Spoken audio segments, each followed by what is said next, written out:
I was good at history and blah blah blah. So I was in this Oxbridge bubble for a bit. And while I was there, I was in a band and didn't do anything to do with film really. Went to see some films but never got into filmmaking. And came out of university going, I still want to go to art school and I get onto a foundation course. And Chapter actually was a big influence. I was back home in Cardiff and started going to the films in the afternoon and ended up on a film course rather than an art course. So I'm not the movie geek who was making Super 8s in the garden with my sister dressed up as aliens, you know.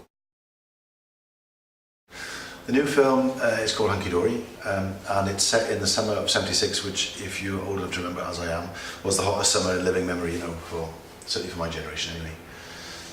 And it came from an idea, after doing My Little Eye with John Finn, the producer, we sort of, this is a while back, saying what we're going to do next, and I said I was always interested in doing a high school film. Partly because living in that iTunes analog world, when I was at school, like the album you bought on a Saturday defined you, you know, on a Monday. It was like that.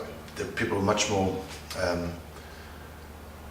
geeky in a way about music, and more kind of you wouldn't kind of download lots of different stuff. You'd focus on this piece of vinyl that you would buy with your pocket money, and you'd get obsessed with that band. And it occurred to me there were a lot of tribes around in 70s British pop culture. So anyway, that's where the film started, was an idea of doing a British pop culture film in a sunny environment. So 76 was the year that we chose, and 76 turns out to be quite an interesting year really, because it's the year just before punk, it's the year that Elvis dies, it's the year Britain changes. Probably, in a way, you could say, if you had to pick a year, you could say it's the year the 60s die in a way, and the 80s start in a weird way, in that sort of 70s way that things were in transition. So we made a film which is it's basically a school musical set in '76, set in Swansea, with Minnie Driver playing this teacher comes down and tries to get the kids interested in Shakespeare's Tempest by getting them to perform songs that they love. So we've got David Bowie, we've got Louis, we've got Electric Light Orchestra, we've got these songs performed by local, I must say, mostly local kids, and Neri Bernard's in it, you know, we've got the Olivier for the musical that he did, Spring Awakening. So it's a school musical. For me, music is. I tell you ask about the importance of music and how it kind of molds your life, and how I think about music. And I think about music and film in a similar way, in the sense that people talk about great art being timeless and all that, and I think that kind of popular art is not timeless but timely, of its time. So the way that music changes as you grow older is part of its power for me. So I remember once going to see, on a very snowy evening in New York, going to see Brian Wilson from the Beach Boys do one of his first ever solo gigs, and I just walked in from the street. It was very cold, and he was in the B.B. King Theatre in New York, and he was playing. It was probably the first small gigs that he did when he started to get back on the road, you know. And he, a bunch of musicians around him were kind of supporting his effort to do a live gig. And somebody said, I'd just like to remind you that Brian Wilson wrote all these songs before he was 24. He started to sing, I just guess I wasn't made for these times. And I spontaneously burst into tears, because in a way, here's a song written by a 24-year-old Californian trying to make sense of the world, and that's the quintessentially sort of sunny, pop-tastic environment of surf city, West Coast America. Post-breakdown, post-drugs, post-living his life, singing the same song in a different way, and I think that's kind of what I feel about music. Well, I sort of started doing commercials for the first time a couple of years ago, and it was never a conscious decision not to do them, but having made films like Resurrection Man and My Little Lie, there weren't many products out there that required my skills, you know what I mean?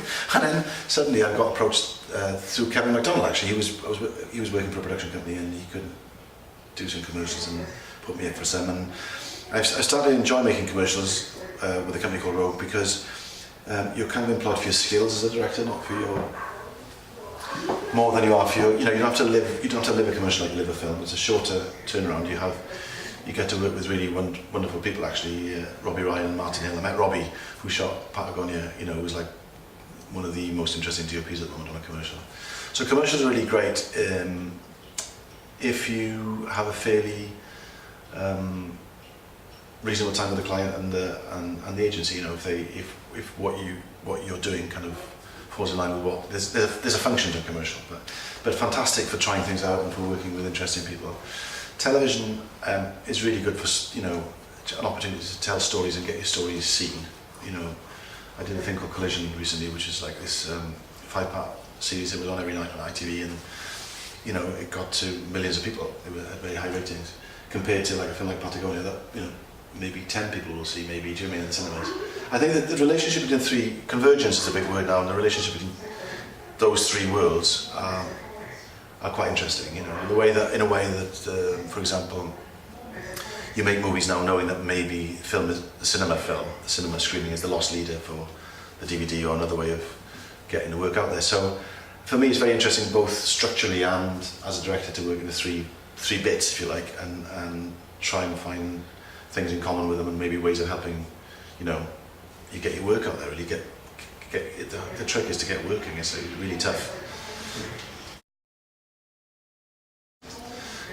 You know, I never sort of started off thinking of myself as a genre director, and then I suppose you get a little bit of success. It's a small amount of success, I have to say, you know, in something like My Little Eye, and that kind of, then you get lots of horror scripts being sent to you, and then I made a film like Trauma, which didn't quite know what it was, and then it kind of, I wasn't sort of thought of as a horror director anymore. And then, as you say, I've just dropped.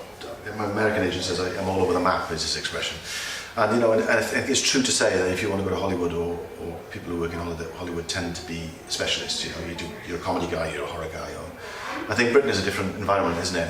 And in some ways, the film finds you sometimes, or you pursue something you're interested in, and that becomes the genre that it's destined to be. So Hunky Dory is a musical, right? I suppose, but I didn't say, oh, I'd like to do a musical next.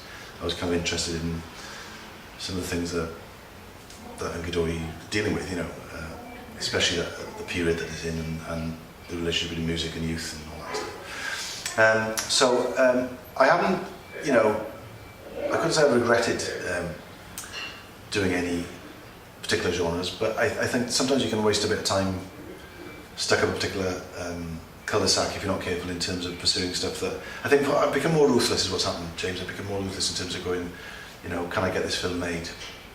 Because you can spend a lot of time pursuing scripts and films that somehow, if you hadn't really been a bit harder with them at the beginning, you might have had a hunch they wouldn't get made, or you weren't the right director for them.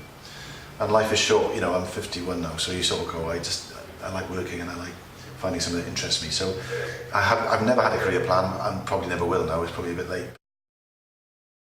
I think that if Wales starts thinking like some European countries, small countries do, about how they put their stuff together, then in a world where, you know, SOC's been knocked back and public grants generally being knocked back, then it requires imagination to get films made, and every film that gets made out of Wales, or, you know, partly out of Wales, is a victory, and it's about critical mass. So I don't think there's anything that you can do as a country to go, right, we now need to organise ourselves, because, you know, money's tight and everybody's after tranches of money, whether it's for health or, you know, that's the old argument, isn't it? How valuable, you know, how much do you need a film industry when there's other demands on government money? I think we could be more imaginative, and I think we could be more organised, but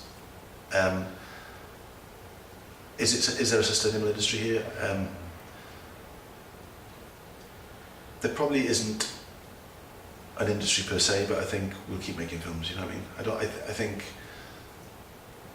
I think the film agency it will survive, and it needs to fight for its independence, and it needs to fight for its resources, and we just got to, as groups of individuals coming together, try and get stuff made. I think, and that sounds a terribly limp answer, because, you know, there's no, it was ever thus, I think, and it's probably true in England, to be honest, and Scotland and Ireland as well. So you keep on keeping on, I guess.